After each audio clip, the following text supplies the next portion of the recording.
space, no one can hear you scream. But luckily, you can hear us. This week on Seismic Cinema, we're dissecting Ridley Scott's Alien, a sci-fi horror classic that still sends shivers down our spines. Get ready for tension, terror, and one terrifying xenomorph. Let's get into it. How you doing, James? Yeah, mate, I'm alright. Yourself? Aye, not too bad, yeah. I'm getting chased by an alien here in the background, but apart from that... Better run and hide. Yeah. So, I'm Colin. I've usually not seen the movie we're looking into. Our editor-in-chief, Paul, has probably watched Prometheus and then Romulus and then this. And James? I have probably written an essay on it. I'm sure it'll be a good essay as well. Okay, so you can check out Seismic Cinema on X, not Twitter, which James wrongly always says. Instagram, Threads, TikTok, Blue Sky, which is that even a thing? And Facebook, both our Facebook page and our community group, which we really need to get more involved with. You can watch us on YouTube and Spotify, and you can listen to us on a range of other platforms, which you can see on the screen. And if you're not watching the video, one, you're missing out on our faces, and two, you're not going to find out where else you can find us. And lastly, we are part of the Podpack Collective, featuring a range of great podcasters, including James's, or I would say our good friends at Casting Views, where James recently did a guest spot. I did. Dan kindly invited me on to do a wee kind of spot on Bigfoot, and you can hear me talking all things Bigfoot and all the rest of it over on Casting Views. So give them a wee follow, or you like, a subscribe, and a wee bit of feedback on the episode would be good. Yep, definitely.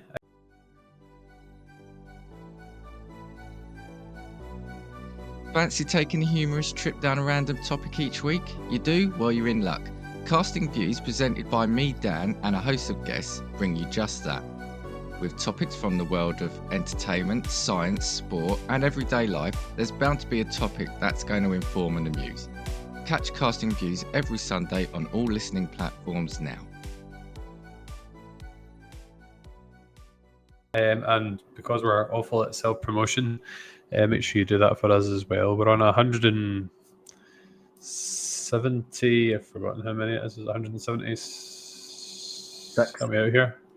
176 subscribers. There's been a bit of a lull in terms of subscribers, so we'd love to get to 180 soon.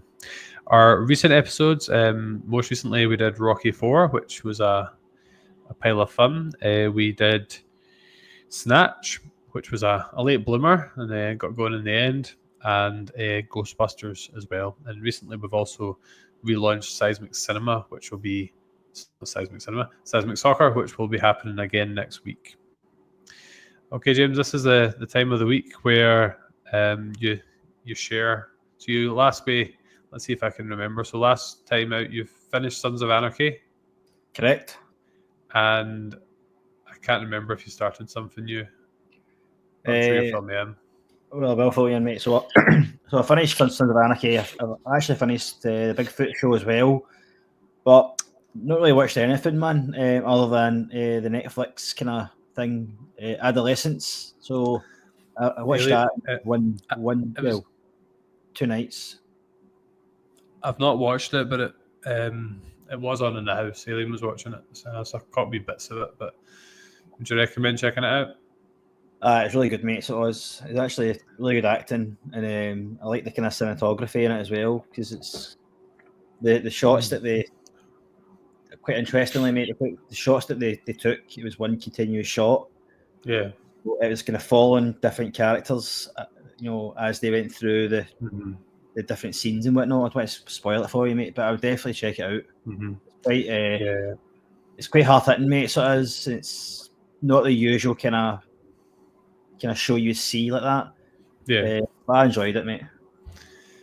Someone at work was talking about the kind of continuous shots as well, so I'll maybe check it out at some point. So is that all you've been checking out then? Yeah. Pretty much, mate. I'm going to start either the Night Agent or the Dexter show shortly, so stay tuned for which one I decide to watch. Cool. Well, I'm made some decent progress on From. I'm on to season 3 now, so I'm on to the last season, although there is a 4th season slated to come out. I think it's next year, 2026. There's a good wee twist at the end of season 2, which kind of gets you right into season 3. I know we've been talking about it for a few weeks now, but I'm sure you will check it out at some point, and it's definitely right up your alley. Oh, definitely, mate. If it's for the creators I've lost, mate, you know what I mean? I'm 100%. Michael, the guy who plays Michael's the lead in it. Walt! Yeah, so it's good. And so it's quite a serious show. So over the weekend, I checked out a fair bit of Welcome to Wrexham as well, because I don't know if it's just, sometimes when there's a change at your own football club, like Baza coming back and all the legends, it puts me right in the mood for watching like football documentaries and stuff. So I've actually watched quite a bit of Welcome to Wrexham before, but I've not kind of watched it all. So kind of working my way through that, and then with the occasional wee dip into How I Met Your Mother as well, off the back of the How We Made Your Mother podcast. Cool. I'm going to check that out, mate. So I'm out of the podcast to do. Yeah, that show, so I will go and check it out. It's one of the co-creators, and then it's Ted himself, who are the main people, but I'm sure they'll have plenty of guests on as well. Yep. It's always great to see that things that you love have this kind of great following throughout the world as well.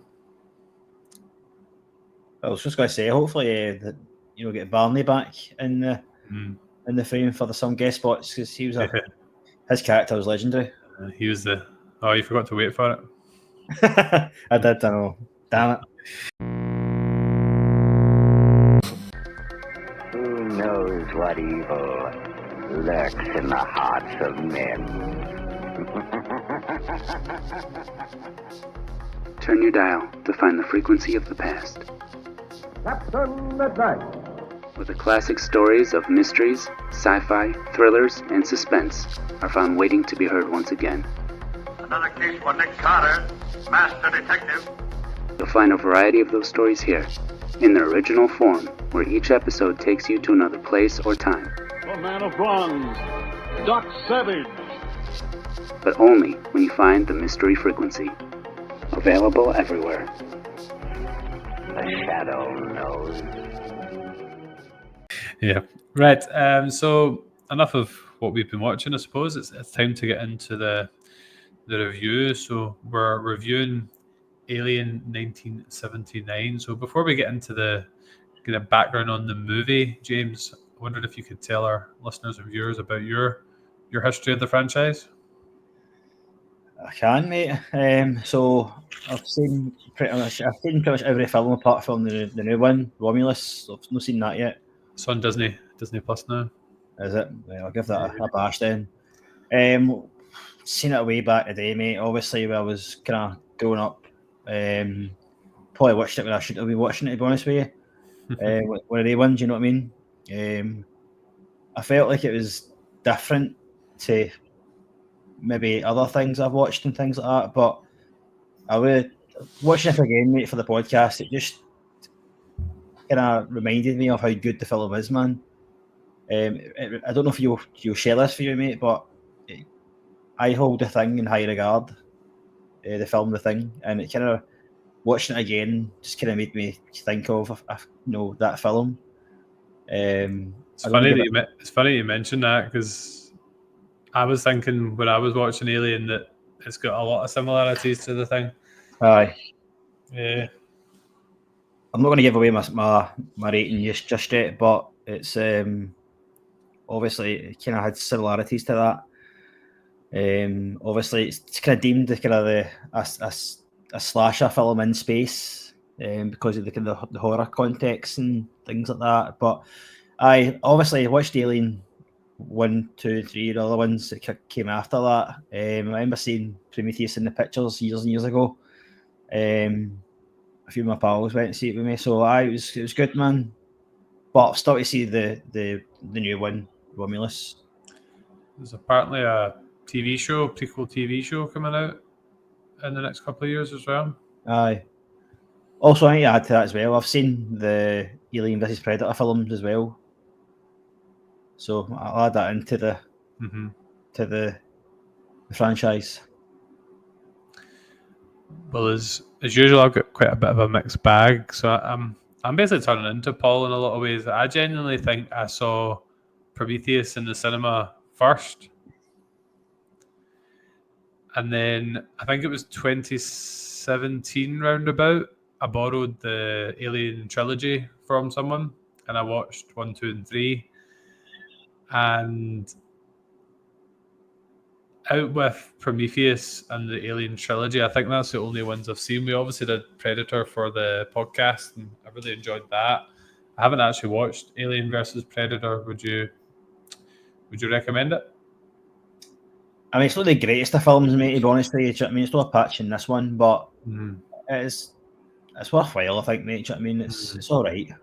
Yeah, so I can't remember if I've watched Alien since 2017, like before watching it for the podcast, but I watched the first half of it again. I'd hoped to watch the whole film again before doing the review tonight, but kind of life got in the way. But I would like to go back and fill in the blanks. I've been meaning to watch Romulus for a while, and Paul's been talking about maybe doing a wee review on it at some point. So maybe it's one that we come back to at some point. I fancy that, mate. Get PK back on. Okay, so give a wee bit of background on the movie. So as I said, it came out in 1979, hot on the heels of another sci-fi classic. It's an hour and 57 minutes, and it's, as you said, equal parts sci-fi and horror, isn't it? And the synopsis is the crew of a spacecraft, Nostromo, intercept a distress signal from a planet and set out to investigate. I'm going to stop there. There's more to the synopsis that I read, but for anyone who's not seen it, we won't ruin it from there. So there's a distress signal. Well, I think, to be honest with you, mate, if they're going to be watching this podcast, it's going to get ruined for them anyway. I know, but we might as well let them enjoy the ride, eh? Build the suspense. So it's directed by Ridley Scott. And just on that, I always found it quite amusing and a wee bit confusing that the director was called Ridley Scott and then you had a character called Ripley. So I used to always get like the two names mixed up in my head.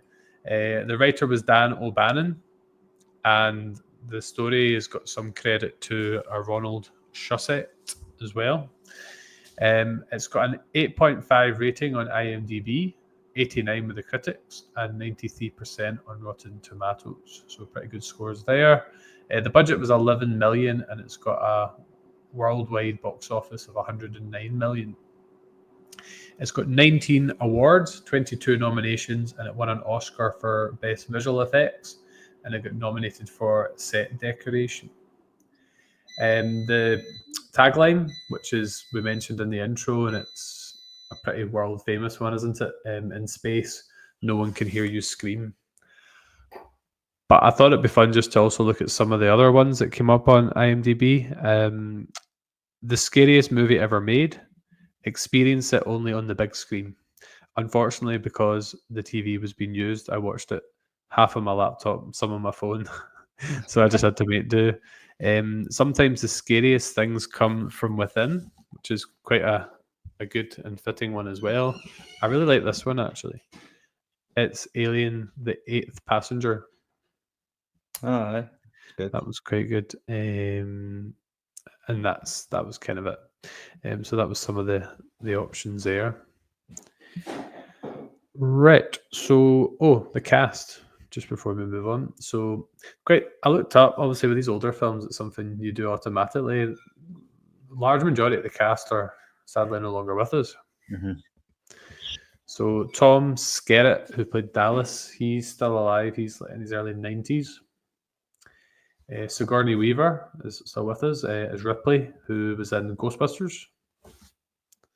And am I right in saying that Sigourney Weaver was in Paul? She was the kind of the boss person, wasn't she? Agent, yeah. I'd like to do Paul at some point. I like that movie. the unofficial part of the Cornetto trilogy. That's good. Veronica Cartwright as Lambert. She's still with us. Harry Dean Stanton as Brett, who I think is gone. Yeah, he's passed away. John Hurt, who's also sadly gone, as Kane, who is my Harry Potter reference because it's Mr. Ollivander. That's true. It's interesting seeing him as a young man. Do you know what I mean? Because I'm obviously just always used to him as the older guy. Ian Holm, who's also not with us, is Ash. Yaphet Koho as Parker, who's also not with us, and Balaji Badajir. I can't really read my writing fully, but that's the person who played the alien. And they're actually no longer with us as well. They died in like their 30s or something with an illness. All right. So yeah, quite a lot of the cast no longer with us. Okay, so wondering if you've made up for last week, if you managed to get any trivia. I did, mate. I got a few things. So we'll start with. I'll go with the original title of Alien was Star Beast, but the screenwriter. That's awful, isn't it? I know it is awful. The screenwriter Dan O'Bannon changed it when he noticed how often the word alien appeared in the script. So obviously, it makes sense to use that one. Also, it was the xenomorph was designed by Swiss artist H.R. Geiger, based on the surreal biomechanical artwork.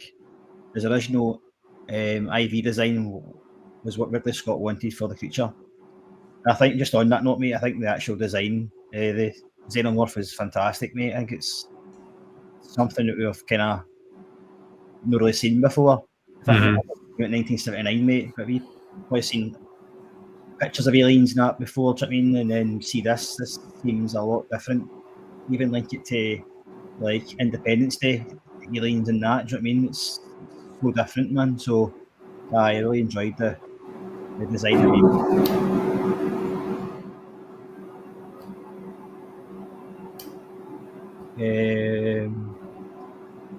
I'm going to go into behind the scenes now.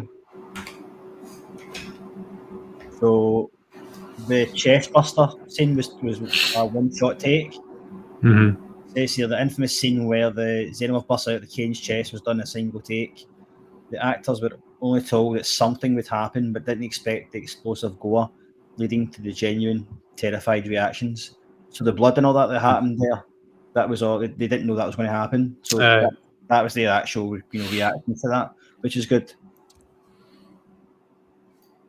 I'll give you one more, mate. Got quite a few here, but it was the first R-rated movie to get a toy line. So despite the gruesome nature, Alien got a Kenner action figure meant for kids, and the parents were not happy. That was interesting. Was it not massive as well? Did not say it was like significantly bigger than similar figures.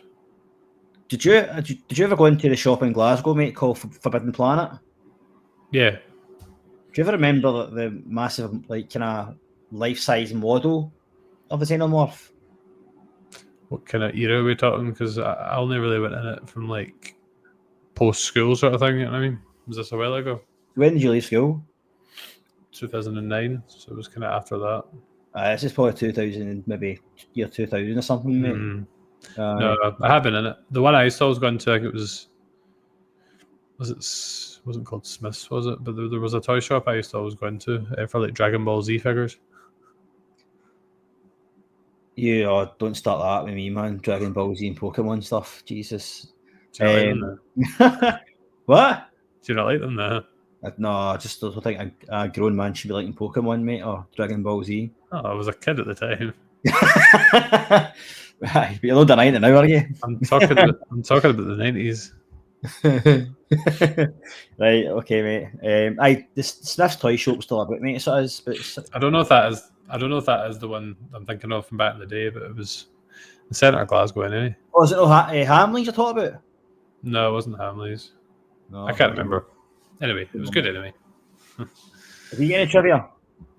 Yeah, I got a few bits screenshotted. So Ripley was almost Meryl Streep, who was in the running for that role as well.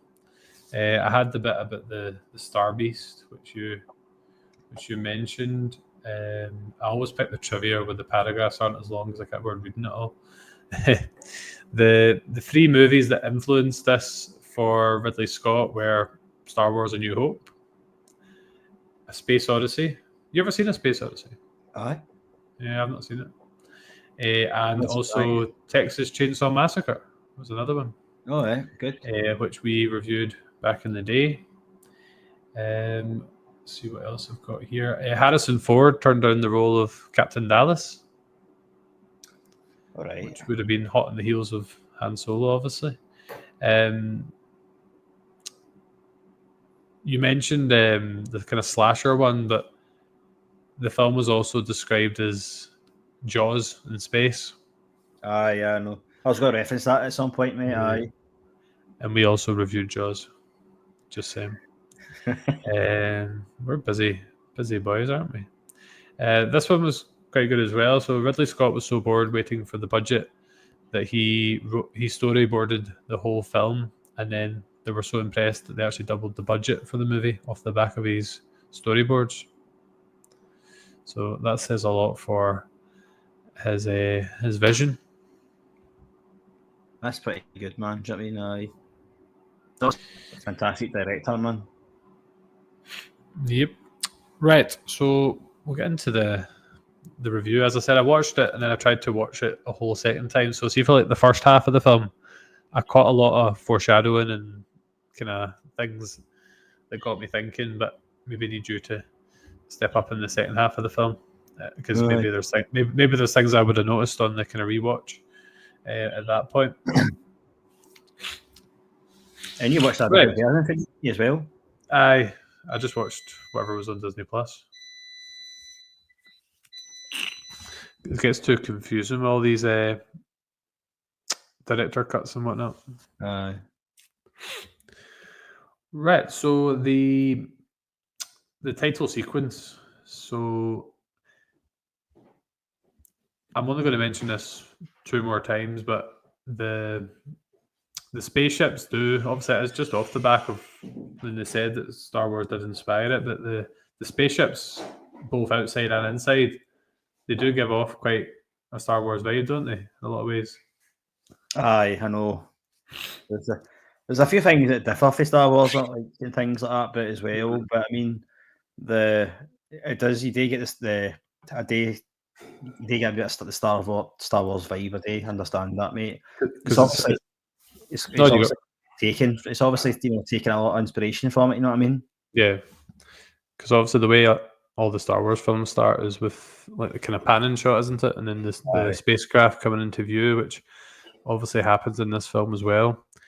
Something I really liked about the intro was how you don't see the characters right away and how there is that kind of slow build up. I just wondered your thoughts on the kind of arrival on the spacecraft. Yeah, I've written down here, mate. It was a really good kind of title. It was very slow, mate. Do you know what I mean? I also liked the bit where as well, like it started giving the cast and things like that, and there was just other things appearing on the screen dead slowly. But then you started to see the title of the film appear. But it was almost like an alien language as well, because it didn't just have the A, the L, the I, the E, the N. It was bits and bobs of different letters. It just appeared like an alien language. And then we've got alien, at the top of the screen. So that was good. It was really good. A good introduction to the actual title of the film. In terms of the start, we didn't see the crew. I mean, at all. We don't. I think when we see the crew, we don't even know who the main character is. At this point, we just see them as a collective, which is I find quite interesting. It focused on John Hurt. Yeah, he was central to the picture. But we still don't know, and we're kind of left guessing who's the main character of this film here. Do you know what I mean? So I found that bit quite good as well. I don't know what you thought about that, mate, in terms of you don't know who the protagonist was. Yeah, I think that was one of the kind of bits of foreshadowing. I thought the fact that John Hurt Kane is the first person you see is quite interesting because he's obviously the first one that dies as well. Uh-huh. And I'm wondering if that was intentional because there's that whole, you heard that whole kind of superstition of like the first person to stand up from a dinner table if there's 13 seated is the first to die. It was mentioned in one of the Harry Potter books anyway. And so it is interesting that he is the first one to die and he's the first one to sit up out of their kind of sleeping pods. Aye. There's a lot we're talking the foreshadowing, mate, as well, with especially a few other characters, man. But aye, I mean, at that point in time, we did think he was the main character. And we still don't know the director who is, but we find it later on, which we'll go on to, I guess. The other thing I liked about the intro, how I mentioned, like the camera's kind of going through the spacecraft and you're getting to see all the interior. Although the alien's not in play, it kind of felt like that was the alien's point of view, and it was like scoping out the spacecraft. I'm not sure. I'm wondering if you kind of saw that as well. I didn't really think of that, mate. I just kind of thought that we were part of the whole thing. Do you know what I mean? Like we were, as if we were part of the crew. I felt it was more like that, mate. Yeah, well, I kind of viewed it as like foreshadowing that there was going to be someone kind of keeping around, kind of unnoticed, and aye, hidden, that sort of thing. Aye, that's a good shout, mate. Possibly, aye, because again, the xenomorph is quite sneaky, isn't he? Yeah. So we mentioned that Kane is the first one to rise, and then you immediately get to see the kind of dynamics of the crew, don't you? There's a kind of a bit of a class divide within the spaceship. Aye, because obviously they're having their breakfast, if you want to call it that, and they're having, they're joking about and all that, they're eating, they're drinking and all that sort of stuff, and it's like, and you get funny enough, mate, it's the two engineers, man, who like, when are we getting paid? When we should get more money than you and all the rest of it. So they're initially, right away they're going, right, we need the money, and there is a class divide with that. Do you know what I mean? I noticed that as well on this watch. It creates a wee bit of tension, but I think it's also probably the two engineers are the comic relief of the film, aren't they? Aye. Who is the Parker and Brett? They're always just joking about. Aye. Yeah. I like their dynamic because they're just jokers, aren't they? They're just winding like Ripley up quite a lot as well. But they are. But at the same time, I understand where they're coming from. Do you know what I mean? And it was until Ash basically puts them in their place because he also when you get to the transmission and all that, because they don't want to go, and it's like, well, we're not a rescue ship here. We're just a maintenance ship or something. He says it there. And then he goes, well, it's actually section whatever it is in the contract. You have to go and investigate it. If you don't, then you don't get paid. And he goes, well, I guess we're going then, because they obviously need the money. One of the things we teach about in business management is one method of industrial action is work to rule. I might actually start using that as my example now. That wee clip. I could, aye. How it's not in his contract. There's a lot going on there because it's maybe your first sign that Ash is not quite what he seems as well, because he's always kind of laser focused on getting them to see what the transmission is and what the alien life form is. And when I rewatched the first half of it, you do see some signs, like the kind of foreshadowing of Ash's character. Aye. I mean, we don't, obviously the first time watching this, you don't really look out for the things that because it's such a reveal, mate, what about Ash, isn't it? So yeah. Obviously I've seen this many a time now, but again, just watching it again there, it's just like you look out for the wee telltale signs that he's not quite right here. Do you know what I mean? He is laser focused. He's always trying to figure out what's best, he's obviously got orders that are different for what Dallas gets and things like that. You know what I mean? He's obviously got the kind of main orders. Yeah. But there's a few foreshadowing with Ash, which hopefully we'll come on to, mate, if you bring it up, mate. You know what I mean? But Yeah. it's an interesting character. Yeah, because it's quite interesting though. He's part of the kind of upper, kind of the management, kind of research crew.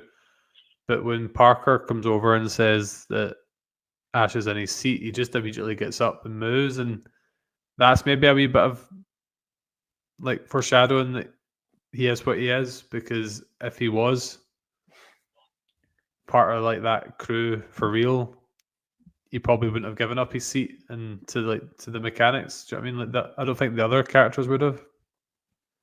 I know what you mean, mate. He's just He's a bit of a pushover there.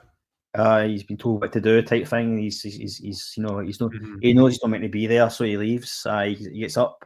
Yeah, Like Ash is the science officer, isn't he? yeah. Aye. It was quite. It was another good wee bit of foreshadowing where they're laughing and joking, and they're because Brett's quite often the butt of like the jokes, but they were saying what I can't remember who said it to him. It might have been Parker, but he said like, "Has anyone ever told you look dead?"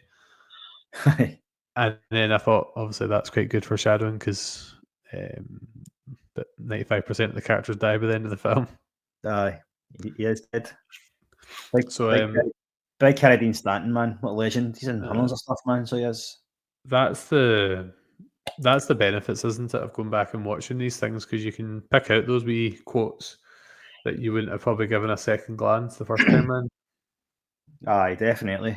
And you get to see, obviously for this podcast, I like to talk about the kind of techniques they use and the camera shots and foreshadowing techniques and things. It's obviously good to see that. Yeah, and also there's quite a lot just in this breakfast scene. I think it's actually quite important. It's the first signs of this kind of faceless organization, isn't it?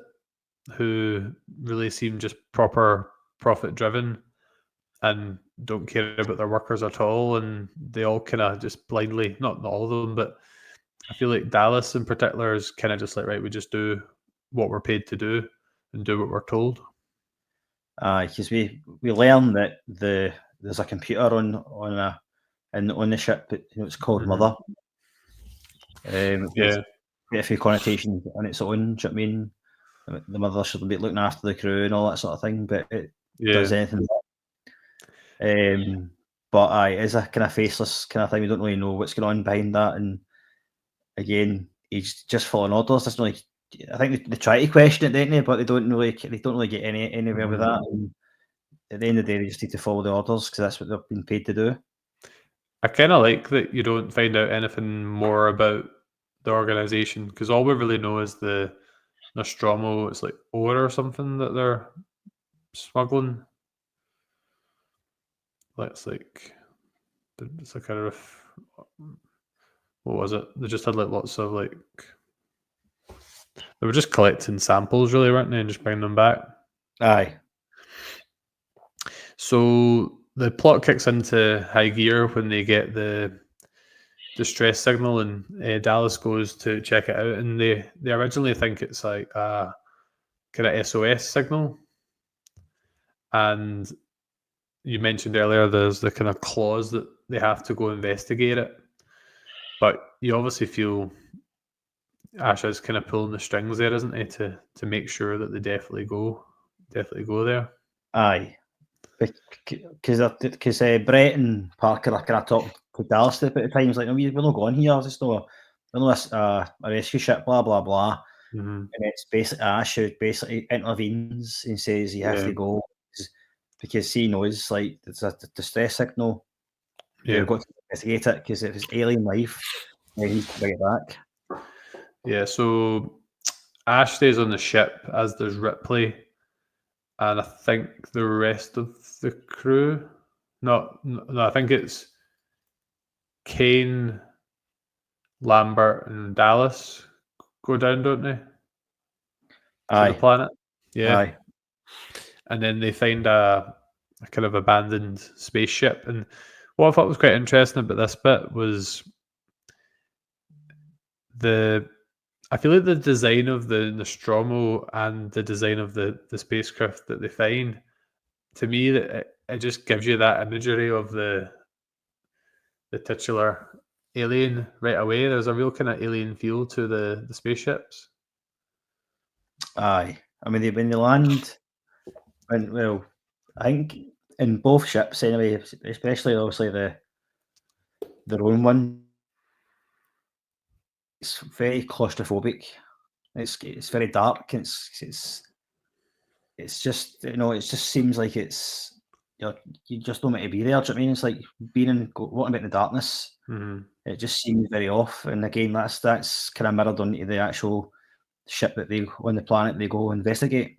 Mm-hmm. Planet LV-426. That was the name of the planet. Well What I remembered. found interesting though as well, mate, I don't know if you agree with this or not, but see the landing, I think that they focused a lot on the landing of the ship. Mm-hmm. Like they basically telling you that, you know, it's going to be a rough landing. It's no just, you know, the ship like, you know, flies onto the planet and then they get off it. It's all very kind of strategic. You know that way. It's like I found it kind of, I would say, more realistic in a way. Mm. You know what I mean? I know obviously it's not really happened as such, but you feel like it's more realistic because it's never going to be a smooth landing. You get off and everything's all glory. It's all kind of like, well, wait a minute here. This planet's it's in complete darkness. There's a wind, so you don't know where they're going. It's basically desolate, and then the landing actually kind of mirrors that as well. Do you know what I mean? Mm-hmm. They do like to take their time with these things, and there's various different countdowns, isn't there, throughout the film as well? Aye. So they come across like a big chair, really, isn't it? And there's a alien fossil on the chair. And what I thought was quite interesting was that it had like a hole in its stomach, like something that came out of the stomach before. And I felt just watching this scene that this was just them seeing their future, really, like kind of what was to come to the crew. Aye, because they go and investigate it. They see the space jockey, so kind of massive. The pilot into it. It's been fossilised, Mm-hmm. and they go and investigate it. The rib cage is as if something's burst through it. It's been broken from the inside. They say that. And you're right, mate. It's like, you know, seeing the future. That obviously they find that that distress call was basically saying, just warning people not to come here because this is what's going to happen to you. Mm-hmm. But the ship that they found is transporting eggs, and they find the massive chamber of eggs in the mad kind of strange pods.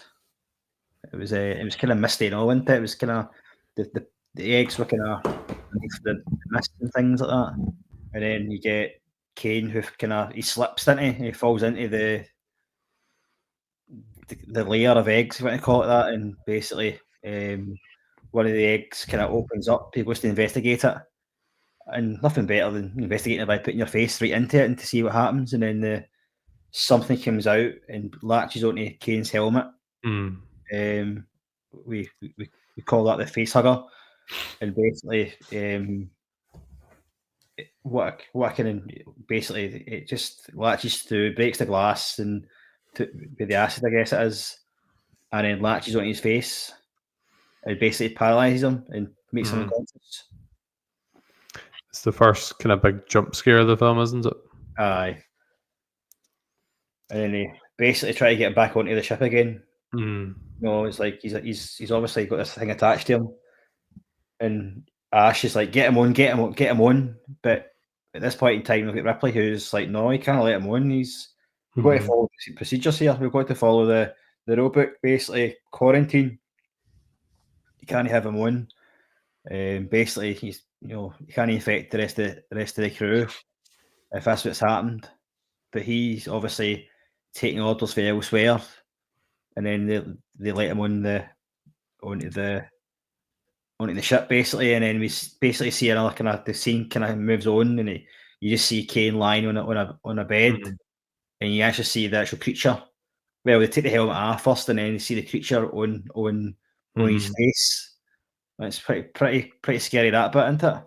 Yeah, it's one of those kind of classic ethical dilemmas, isn't it? The whole like, would you let him on? And it's quite interesting because Ripley, although she shows a kind of caring personality throughout the film, she's pretty adamant that she's not letting Kane back on the ship.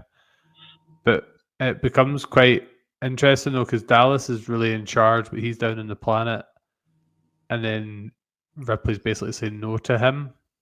Aye. But then she's kind of pointing out, when Dallas isn't on the ship, I'm in charge. So I quite enjoyed seeing the kind of power struggles. But obviously, I don't. Who would you say is in the right in this scenario? Do you think they should have let him on, or just let him die and protect the rest? This is the second week in a row, mate. I spoke about ethical decisions, didn't we? Like, it's kind of if the shoe was on another foot, mate, and it was basically Ripley down on the planet, do you think Dallas would have let her on? I don't think so. Because he was the captain, mate, doesn't mean that he should be let on. Do you know what I mean? At the end of the day, I think Ripley was right, mate. I know we don't want to leave people stranded, whatever, but I think at the end of the day, we don't know what's going to occur.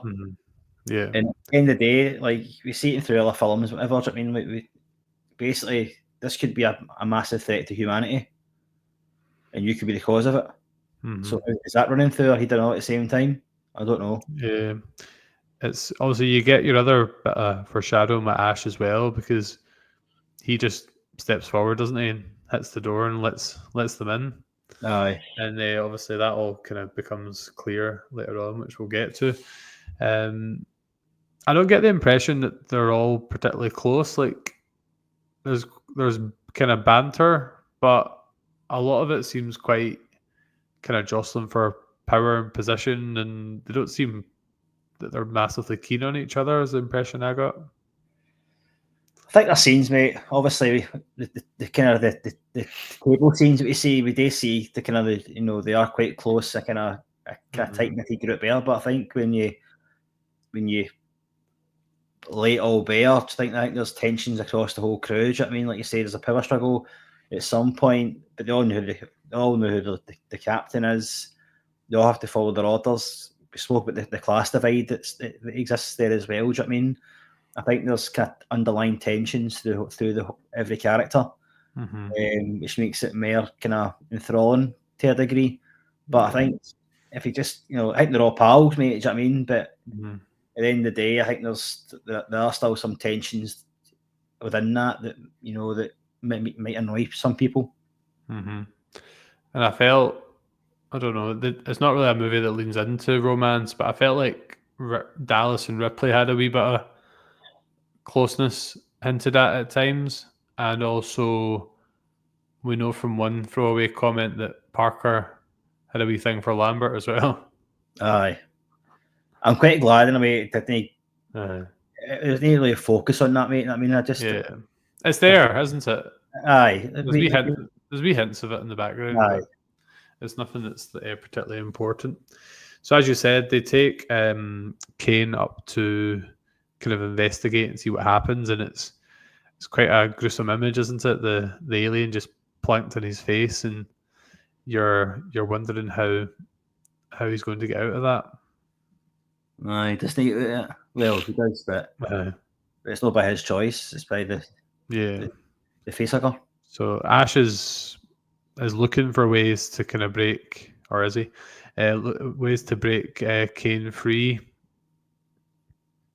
but eventually concludes that he wouldn't be able to get rid of the alien because it might actually cut off the kind of oxygen supply for Kane. But this is another sign of them being quite cutthroat. Dallas basically says, like, do it. And Ash is like, have I got your permission then? So he's ready to take the risk that Kane might not survive. Well, there you go then. Do you know what I mean? Like, that's basically if Dallas was on the ship at the time, it was somebody else, then he would have no problem. They what he had to do. Do you know what I mean? But again, he wanted to obviously save Kane at the end of the day, and if that was by cutting off the facehugger, then that's what he had to do.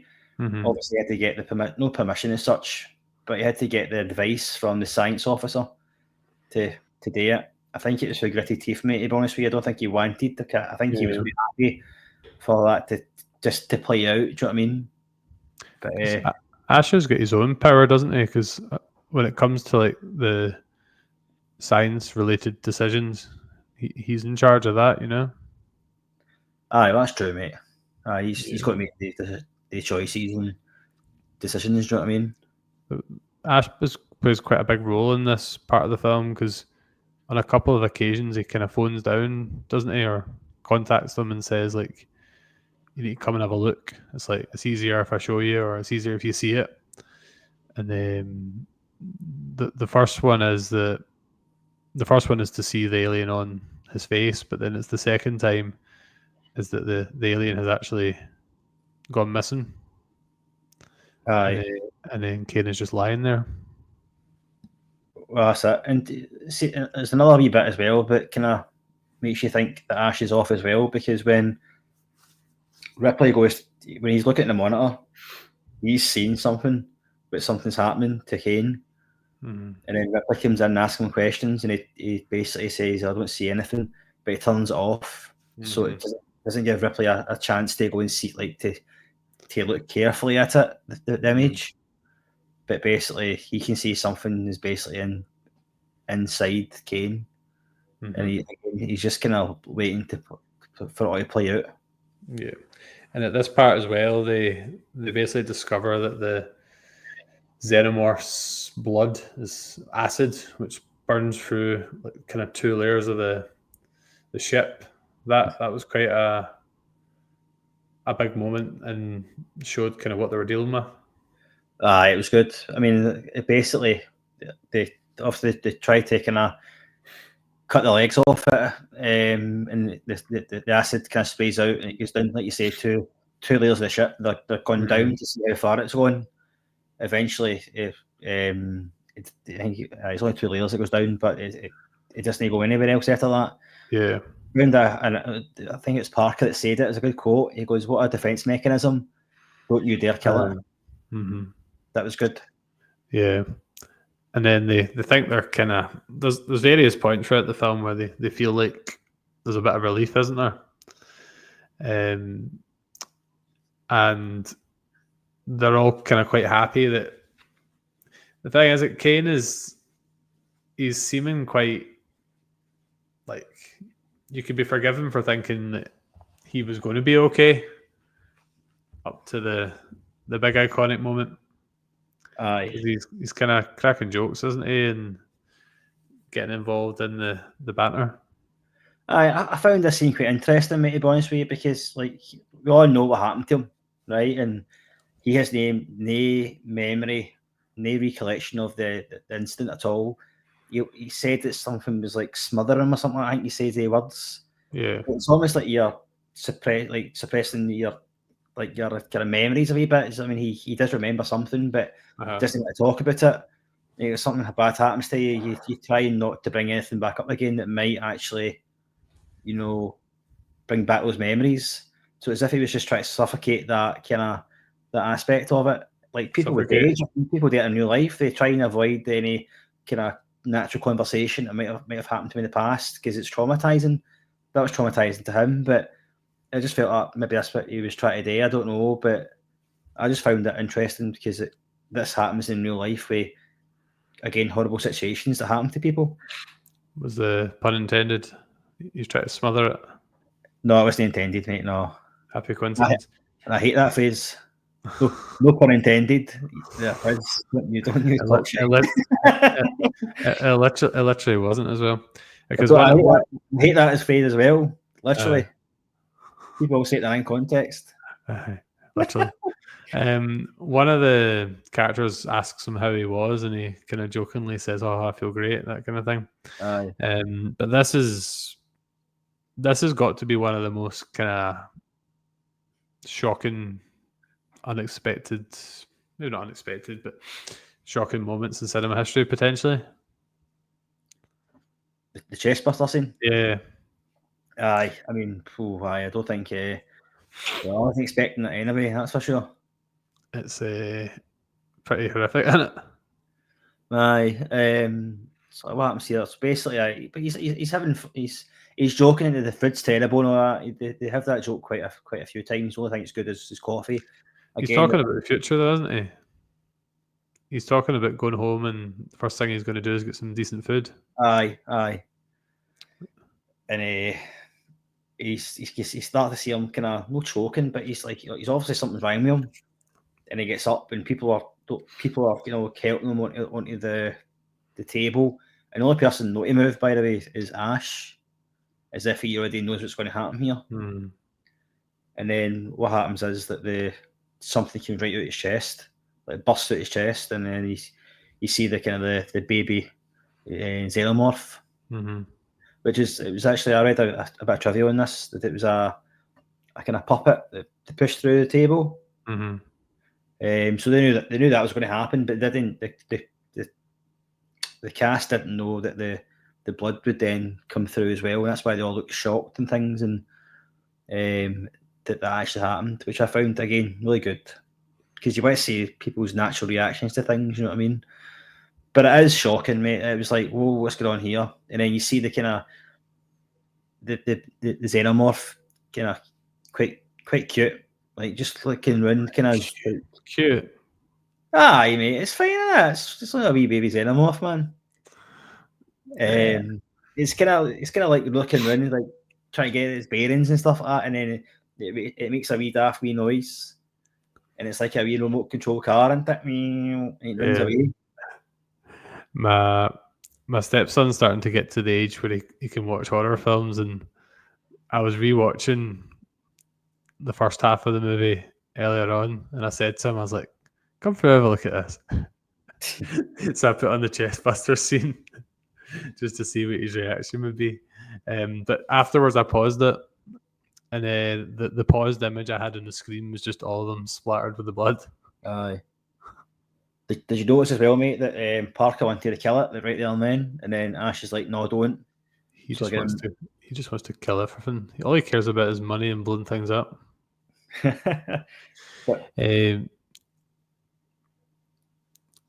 was I say? This is the part, not just this part, but this is where the Thing comparisons come in, isn't it? With the kind of things popping out of people's bodies and revealing their true colours, and it reminded me of a few of the scenes out of that. You seem to have it. I think you and Paul seem to have in your head that I didn't like the Thing. I actually really did enjoy it. I think about it. Because you got a 10, mate. Because I didn't give it a 10. Do you know what's funny though? Do you know how I said I think I saw Prometheus first? I'm pretty convinced I did. Is there not a chest busting scene in that as well? I think so, mate. Aye. Because I have a vague recollection of that. So this wasn't actually the first time I saw that kind of maneuver. All right. But they then it's a bit unceremonious, if that's the word. They just jettison Kane out into space, don't they? They're good for no, isn't it? It's a bit like the Ravager funeral in Guardians of the Galaxy. Aye. Fire out into space. I just want to go back to what you said about the Thing, mate, as well. I think obviously you get this scene with again busting out chests and all that sort of thing, and it's not just that though, mate. I think it's the fear of the unknown, mate, and the paranoia, and especially the next scene, mate, when they're tracking the alien and all that. They don't know where this alien is, and especially they see the size of it, so it's as if like it's like catching a rat or something. You know what I mean? Oh, this is going to be quite easy. It's sort of catching a rat. You know what I mean? It's like whatever, can't be that hard, but it's still the whole through the film, mate. It's pure paranoia. We don't know what way to turn or who to trust. They do lean into a wee bit, I suppose, with like Ash's story and stuff, but they don't go like the Thing's big thing, pun intended, is a bit the paranoia, isn't it? Like they're all just like accusing each other. Like you don't get the characters in this accusing each other of being an alien or having an alien inside them. But maybe that's just in the background. it's different in that way, aye, there is, but it's still a paranoia, mate, a bit claustrophobic nature. And the thing, mate, it was claustrophobic, mate, because they're isolated, you know what I mean? I suppose this is isolated as well, isn't it? And they're isolated here as well, do you know what I mean? Different vibe, yeah. No, there's a lot of comparisons. And this came out first, didn't it? Aye, this came out. I wonder if the thing took any inspiration from Alien. No, I think it was 1982, I think. So this still came out first, so I do wonder if the thing took some inspiration from Alien. Possibly. So yeah, the next kind of segment of the film is all about the hunt for the alien, and it kind of I was sad that Brett went because we didn't talk about the scene with Brett where they said, "Do you just say right after everything that's said?" You're right. That's good. They did it quite well because he said it like twice, but then there was like a decent enough pause and the conversation moved on. And then when he's leaving the table, he just goes, "Right." Aye. It was a shame that he went. So he tracks this is the first mention of the cat, and being a big cat lover myself and got one just to my left. It was good to see a cat that, spoilers, doesn't actually survives the film, because I hate when horror films take out the cat. Puts me right off the movie. So Brett's following Jones,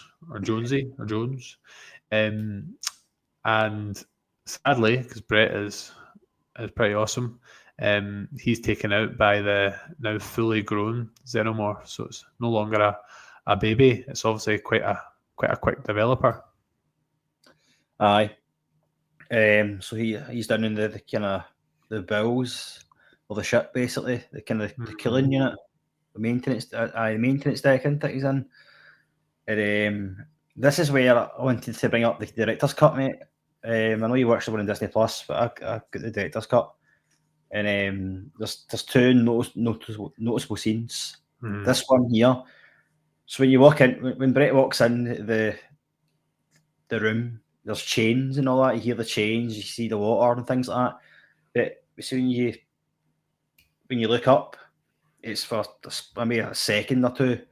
You can see the xenomorph hanging from the chains before you actually see the reveal. There's no music. There's nothing like that, mate, to even like the build up to it. It's just there. And then obviously after that, he comes down from above, and then he kills Brett. Again, that's a kind of scene where, again, it's wet. You know, it's like it's claustrophobic. It's just a horrible kind of atmosphere about it. He just feels all alone, mate. You're watching that going, this is not going to end well here. But you're right, mate. The xenomorph is now a quick developer, and as Brett's looking for Jonesy, he picks up the kind of sherry skin, doesn't he, as well? So the skin that we've seen from before, it's no longer that anymore. And he's like, I don't know, must be 20 times the size of what he was.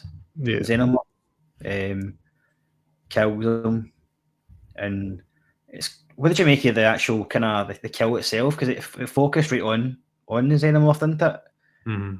The face, and you can see the saliva on the slime and stuff like that. What did you make of that? I felt like they did that more.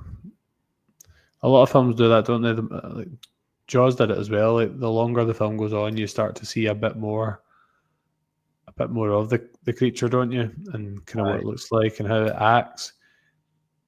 I still prefer when you don't.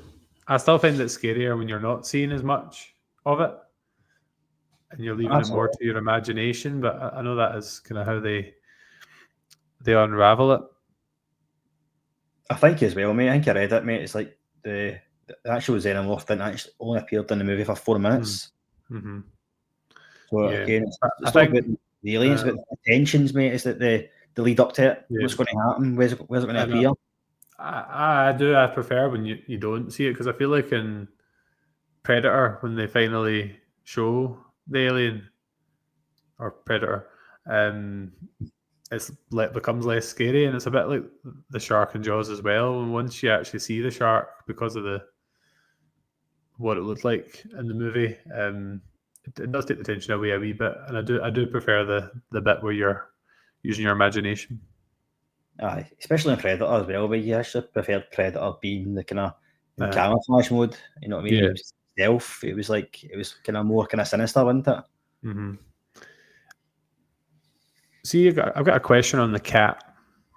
So when I was reading a kind of plot summary, it said it's the ship's cat, but I kind of got the impression it was Ripley's cat. Is it ever kind of alluded to who the cat belongs to?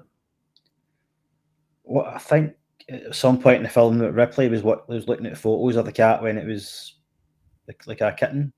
So I don't know if it was hers, but the cat was brought on board, mate, for kind of pest control, wasn't it? Although not the size of the xenomorph pest control, obviously, but it was also on the earth as well for kind of to bring people together. Having a pet, mate, and things like that is kind of like it brings back home, doesn't it? It's like kind of real life, and obviously they're away for so long. It's kind of bringing kind of earthly things to them and making them feel at home. But aye, you get them in schools and workplaces. It's like the kind of therapy animals, don't you? Aye, that kind of vibe. I think we had one in our school at one point. Where I can, I try and link my clothes into the podcast. So I'm wearing my greatest best cat dad ever t-shirt. Person. What did you make of Jonesy just watching the kill, mate? It's just what cats do, isn't it? They'd just be wanting fed. I thought cats are meant to be, quite game. I thought they're quite tough cats. Obviously, cat ran away, mate. Yeah, I don't know how mine would react to a xenomorph, but hopefully I never find out. Anyway, so we've lost one of the best characters in the film, in Brett, and then the next death, surprisingly, was. I don't know how you feel about this. I felt like obviously Dallas goes up into the vents with his flamethrower. I feel like he gets taken out quite quickly because he's like kind of top of the billing and like the head of the crew. I was quite surprised at how quickly he went out. I thought he would have made it a bit longer, but I suppose it's maybe designed that way so that Ripley then kind of takes the lead role. Aye, I think so for plot purposes. I might ask you, mate.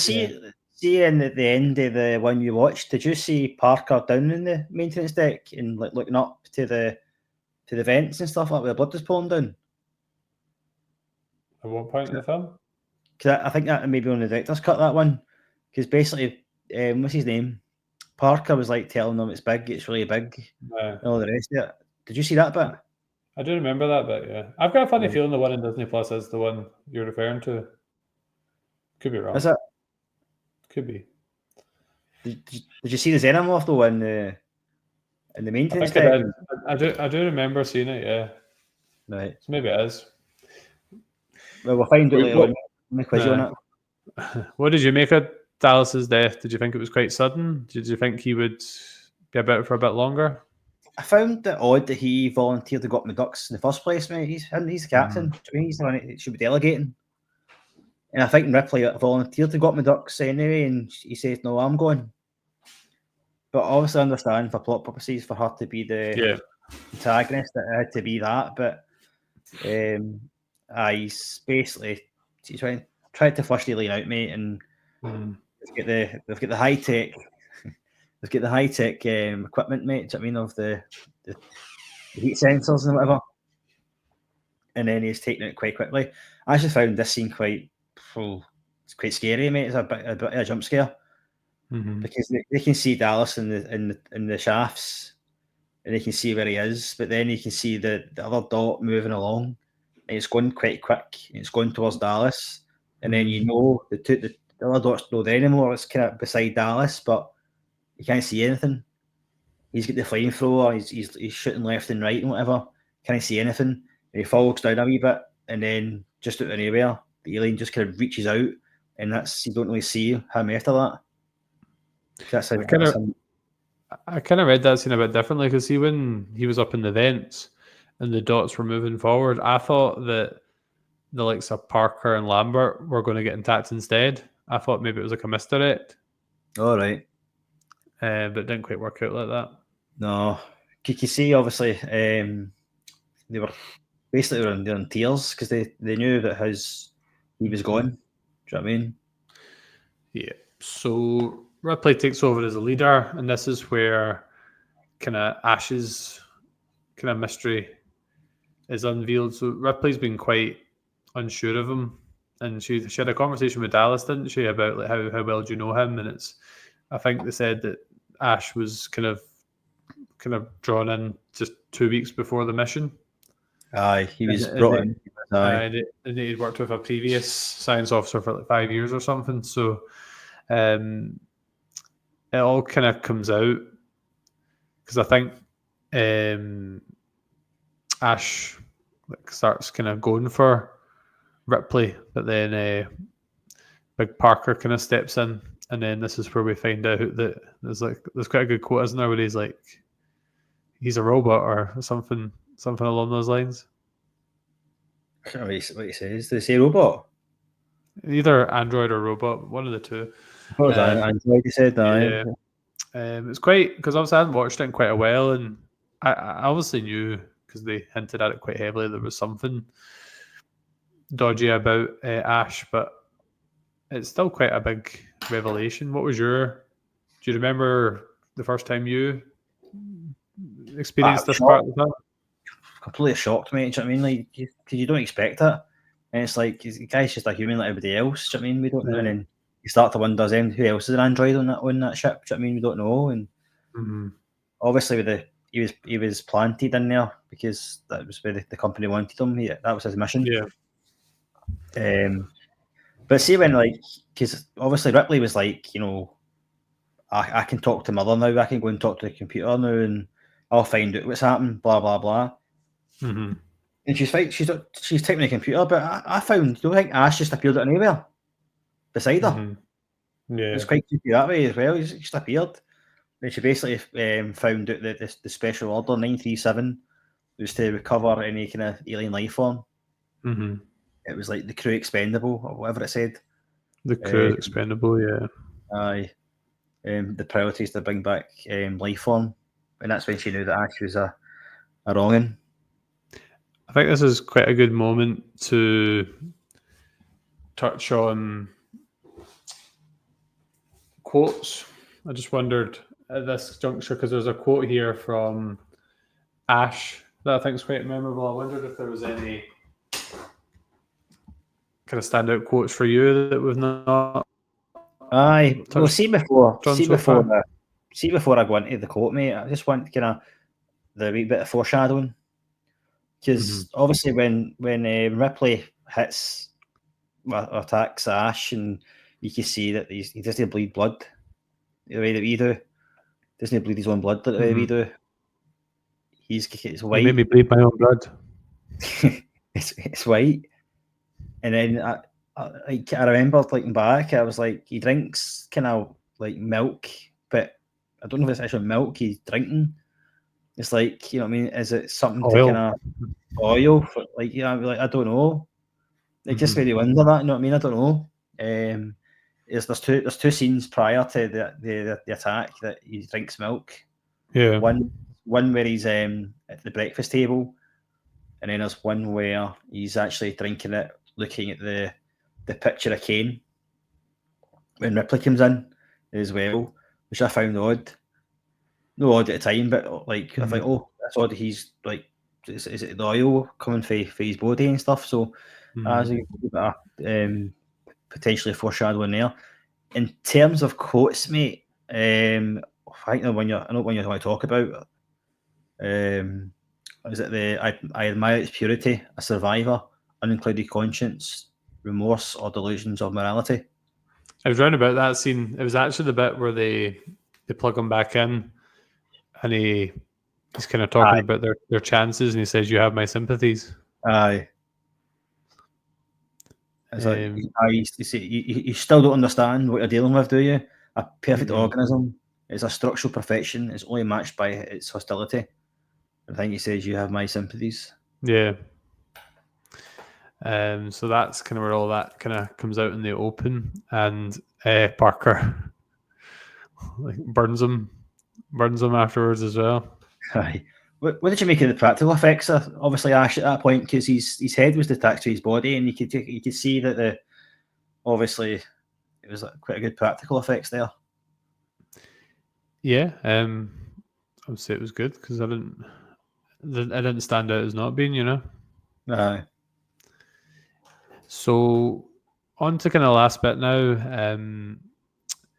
So they're kind of preparing to basically destroy the ship and escape on the shuttle, aren't they?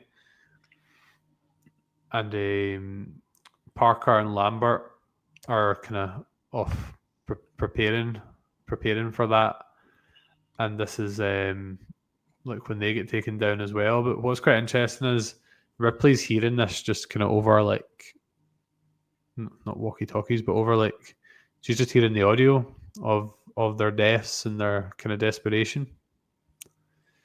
I mean that itself as well is quite eerie, isn't it? They just not to see it. You want to see it, but you hearing it and not being able to influence it is probably like one of the worst things you can maybe experience. I mean, that if you're there, you would like to think that you could try and do something to help, but it's being powerless and just hearing it over the comms, mate. It's it basically for her and for us, mate. It's like nobody else now. She's alone out there.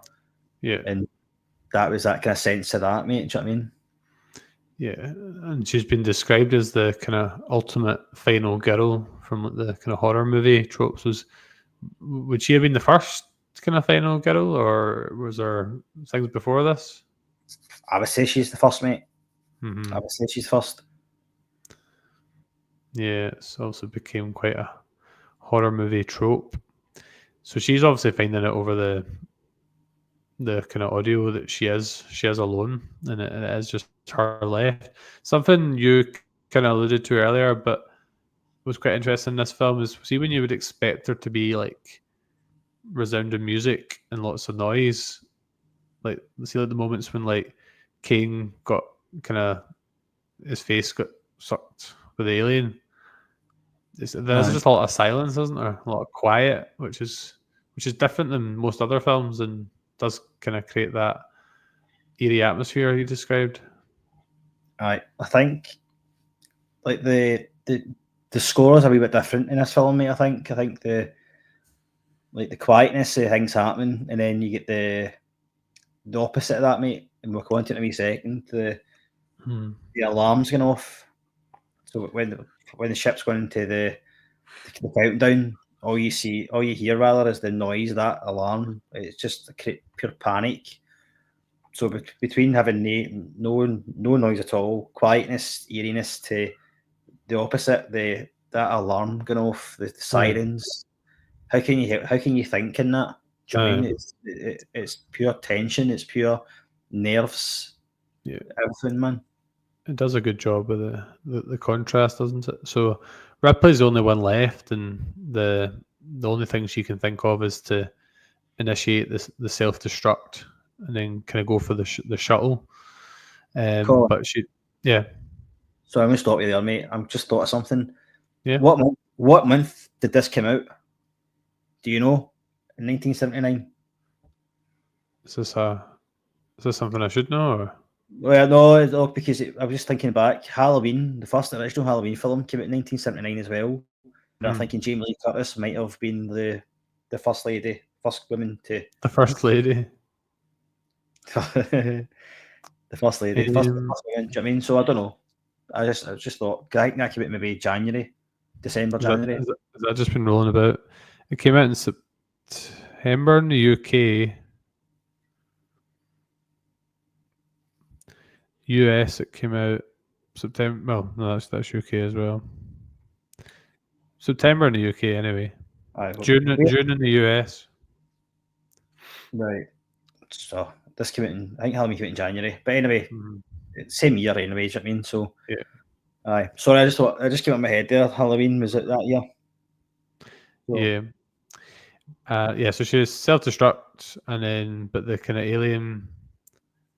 the alien's getting in the way and not making the escape easy, and she bursts out the flamethrower as well, doesn't she? aye.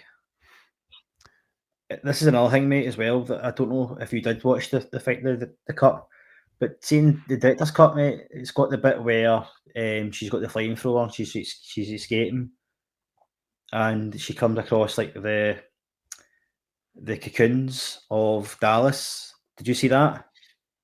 No, don't Right, think so that's the director's cut. Basically, you've got Dallas, who's like hung up in a cocoon, and you can hear him going like, "Help me, kill me," or that sort of thing. so. He's not dead. No, he wasn't. No, but he is dead now, mate, because She blew the ship up. she Yeah. flamethrowed him. But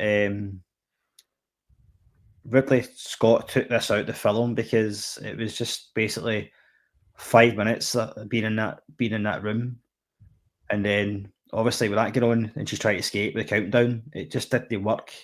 But it was interesting to see that. But so it's just 5 minutes of her looking around the cocoon and all that sort of thing, and then she just killed him. No, I don't remember that bit anyway. And the countdown and the escape seems to take a long time. I think it actually takes like 10 minutes of the runtime. Like I kind of felt that way as well, mate. To be honest with you, I felt like it was like quite a long time, but not in a bad way. Do you know what I mean? It's because you're at the same time you're with Ripley, and then you're wondering where the alien's going to be, and you're just kind of going, right, okay, that's the escape. You're just on wondering what's going to happen next, and that's again the paranoia kind of kicking in, isn't it? She's got some determination. When I was watching, I was like, I think I would have just have accepted my fate by that point. Aye.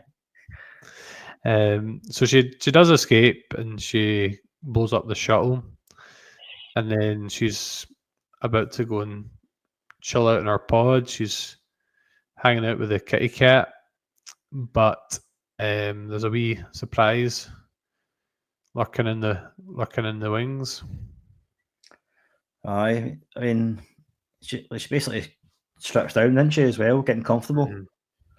And then she sees, well, again, that we don't see it. I mean, it just blends in with the environment. You know what I mean? So obviously it went to the shuttle. I don't know. Do you think it went to the shuttle because it knew that she was going there, or do you think it went there because of the fact that it was obviously quite noisy and it wasn't the right environment for it? What do you think? I would probably guess just predicting what was going to happen, and like the ship was about to go. I think maybe just thinking a step ahead. I think that as well, mate. But there's the evidence to suggest that. Do you know what I mean? But a lot of things in the film aren't really outwardly explained, are they? Like some of it is just kind of left to the imagination. But that's a good thing. Like the fact that you're asking questions about it, we don't know. It's a good thing, isn't it? The way I kind of remember this film ending, and I could be partially right. I've seen Aliens. Does that xenomorph come back, or is it like a different alien in the second one? Is it not they go to another planet and then they not recruit Ripley? It's been a while since I've seen that, mate. But what do you think would be a better ending? What happened where she finds it and then blows it out the airlock, or do you think just a wee scene where you see that the xenomorph is on board and it cuts? Or do you like the way it did end? I like the way it did end, mate. I mean, obviously, the way you see the xenomorph on board and it cuts, I think that leads to a second one. But where would it start for? Mm-hmm. Do you know what I mean? I don't know. At least we know that these xenomorphs exist now. Do you know what I mean? And Ripley, I'm pretty sure Ripley's recruited and they go to a planet to fight them. Could be right. What do you what kind of comes into your head when you see the xenomorphs? I think of like a giant like cockroach or something like that. Hi. I don't mean, mate. I don't know. I don't really thought about it. I just think Have you ever went as it for Halloween? no, I haven't, mate. No, Be a good costume if you got a decent one. I wouldn't want to date, mate. You can't. I don't care who you are, mate. You wouldn't date justice. You know what I mean? Well, you've ruined the Seismic Cinema Halloween trip then. It'd be a good costume, mate, but just it'd be too difficult to pull off. There was a point, see, when I watched the trilogy, I think the Halloween after I watched the trilogy for the first time, I think I actually did look up to see what alien costumes there were. And did you dress up as any aliens that year? No. No. Only You could have went as Paul. Paul Kelly. Paul, really? From Paul. So there's the kind of epilogue, they call it, where she kind of records her last report, and then her and her kitty cat go to sleep, and such concludes the film. Aye, that's the end of it, mate. It was the wee kind of the final message, which she says that sole survivor. Yeah, something like that, isn't it? Aye. It's always quite harrowing, these films, isn't it? When only one person survives and then you rewatch it. So it's kind of like this. It's like The Thing and other films as well, when you know everyone is doomed. Well, we don't know about The Thing, do we? There was two people at the end. We don't know which one was who. So, but yeah. It was. I mean, I think it was good, mate. I'm not going to go into the seismic stars, but they played this a wee bit with the audience, mate. Do you know what I mean, about who was the protagonist and things? It kind of shifted along a few times, and we got there in the end. It was good to see. Mm-hmm. You might disagree here, mate, but I think she's a lot better as a leading woman than your Jennifer Lawrence in Hunger Games.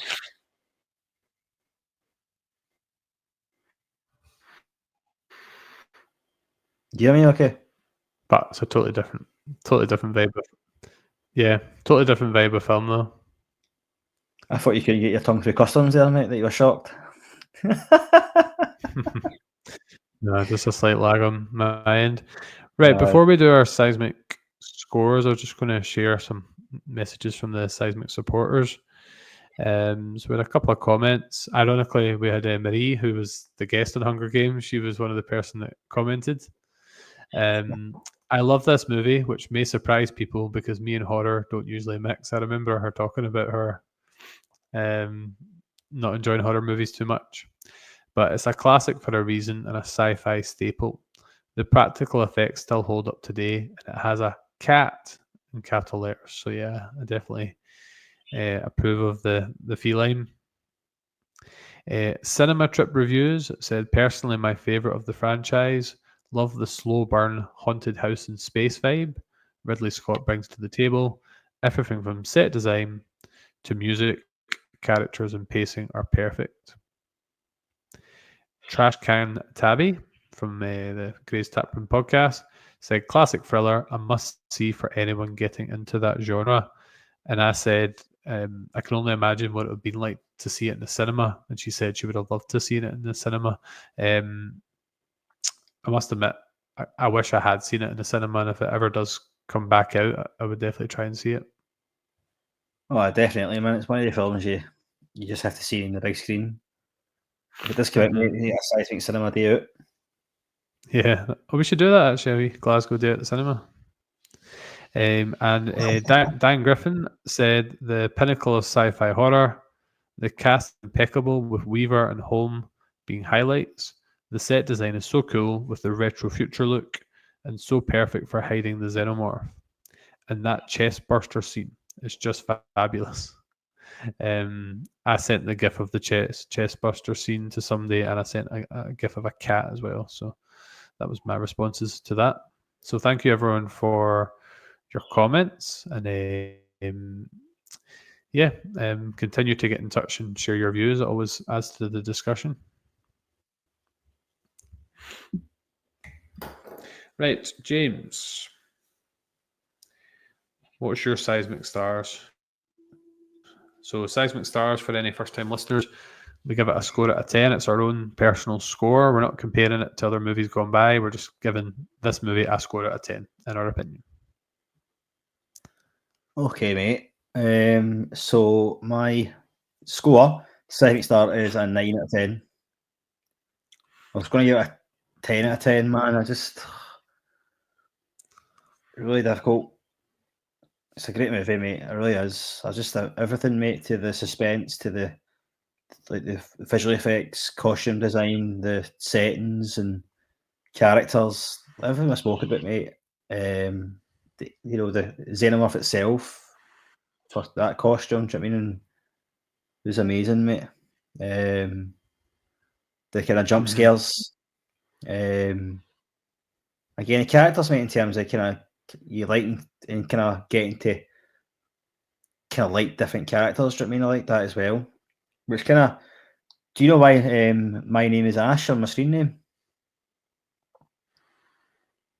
Because you like Pokemon? No. What is Ash? Or because Ash, he's a computer scientist man. No, yeah, Ash is He's an a android. robot. Isn't he? Android. And what is Android better? What is Android better than? Apple. Don't know. Apple. Android is better than Apple. Agree. Right, you've just alienated 50% of our listeners. Well done. We're also kicked off Apple. We're also kicked off Apple Podcast now as well. Just my personal views. Hope you're pleased with yourself. No, listen. Yeah. I just love the film, mate. Do you know what I mean? I do wish I'd seen it in cinema. Obviously, I couldn't because I wasn't born at that point. But if it ever does come out, I would love to go and see it in cinema, man. Just it's one of the things. As well as compared to the Thing earlier on, man. Like there's so much similarities, and I gave the Thing 10 out of 10, and this could fall into that category quite easily. And I don't even know why I'm giving it 9 out of 10. Like I feel like I give it 10 out of 10s, like they're going out of fashion. You know what I mean? Like what film do you like better than this? Do you like The Thing or Alien better? Oh, The Thing. That's why I give it a 10 out of 10. But I don't know if it's because of nostalgia purposes I give it a 10 out of 10. Do you know what I mean? Like I don't like this film. I don't watch as much, but for what it is, mate, do you know what I mean? It's like what Tabby said. It's like you have to see this film, mate, if you like horror films, because it's it's a sci-fi film as well. It's a horror film tied in at the same time, mate. Do you know what I mean? It's just a brilliant movie, and it's got legendary cast as well. Do you know what I mean? That we spoke about. Yeah. The facehug, the chest buster, to the jump scares, to everything, mate. It was really good, mate. So it was amazing. But I'm sticking with my guns here. I'm 9 out of 10. What about you? I'm similar to you. I don't have any real justifications for the score, but I think 9 seems about right. Like there's not anything like other reviews we've done. There's usually quite obvious things. Like it can be a wee bit slow at times, but it's obviously by design. Like there's a few bits with like as you said, like the landing of the ship and the countdown at the end. They are quite long, and I'm always quite tired these days. But when you're watching really slow scenes, when you're quite tired, sometimes you're just like hurry up a wee bit.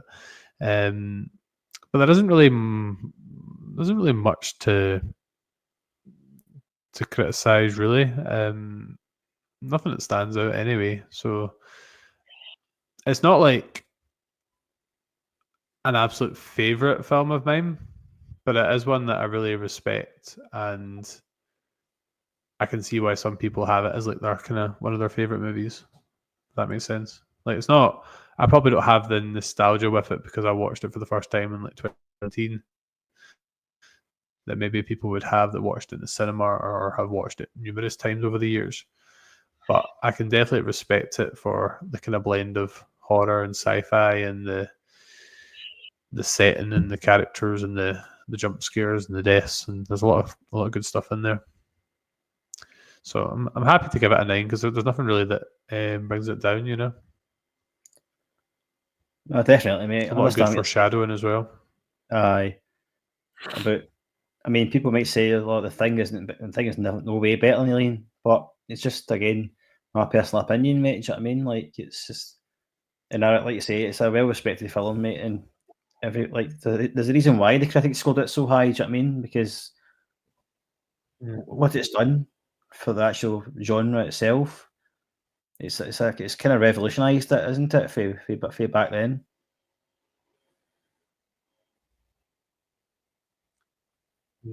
It's quite hard to give things scores because you're always going to be influenced a wee bit by what's on IMDb, what's on Rotten Tomatoes, what the other one of us goes for. Like you can't help but be a wee bit influenced, you know. Aye, I hear you, buddy. It's not an easy game, but that's why we can't all do it. Right. So next week, I think the plan is obviously breaking the fourth wall. It depends when this is coming out. We're taking a wee break from movies just next week for 1 week. And Seismic Soccer, the next edition, is going to happen. However, after that, it would then be James's pick. So I'm not sure if James has his 3 movies up his sleeve for this one, but we'll soon find out. So when you put in the chat, it's like, I'm going to think about this, but no, I'm going to go for it, mate. You've caught me on the hop here. Right, okay. I am going to go with, and you'll get the theme, mate. Crank,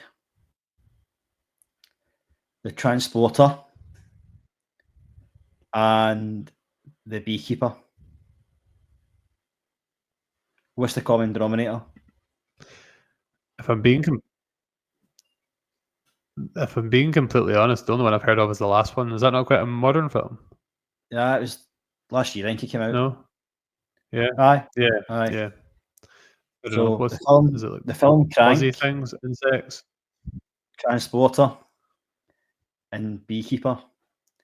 The common denominator, as everybody will know, apart from you, Colin, is Jason Statham. So that's my favourite. Who was in the Snatch? Yep. Yeah. So that's my cool. That's my favorite. Well, those will go out on the socials. Yep, they'll go out on the socials for the vote. So just before we clock off, just a reminder that you can find us on X, Instagram, Threads, all the social media platforms. So give us a follow, drop us a wee message. If you get any movie requests, let us know. You can also check us out on YouTube, Spotify, maybe Apple Podcasts, unless James has got us kicked off. We really want to keep pushing, particularly the YouTube. So if you could give us a subscribe, a like, a comment, that would be outstanding. And make sure you check out the Podback Collective, in particular James's wee stint on casting views. And as always, not in the Podback Collective, but What's the Script? Good friends of the channel, and always worth checking out. I definitely give the boys at What's the Script a shout. Give them a like and a follow. Also check out Casting Views.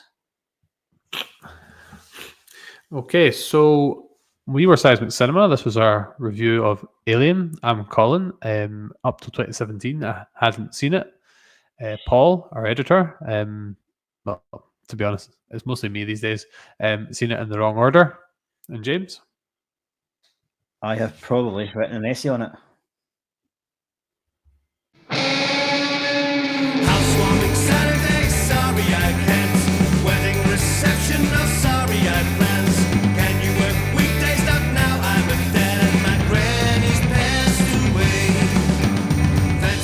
Seismic Cinema would like to thank the Fast Camels for our title and end credit track, Tales of the Expected.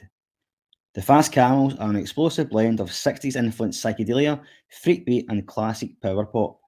You can check them out on Spotify, YouTube, and on their website through bandcamp.com. Thanks, guys.